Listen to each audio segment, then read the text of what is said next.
Mga kababayan, bilang tao, karapatan ni unang ginang Lisa Marcos na makaramdam ng sama ng loob at galit. Subalit, ang kanyang personal na damdamin ay walang kinalaman sa aking mandato bilang isang opisyal ng pamahalaan.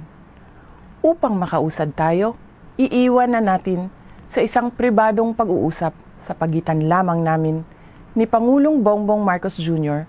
ang mga susunod na hakbang.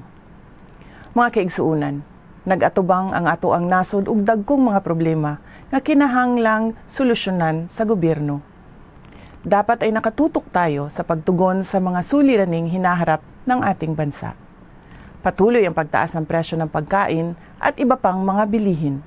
At ito ay mas nagpapahirap pa sa dinaranas na gutom o kawalan ng sapat na pagkain ng mahihirap nating kababayan.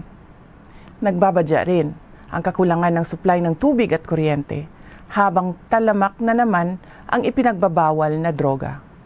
Samantala, hindi pa rin natatapos ang banta ng kriminalidad, terorismo at insurhensiya sa ating bansa. Kini ang mga butang na angay natong hatagan ug pagtagad. Unahin natin ang Pilipinas. Syukran.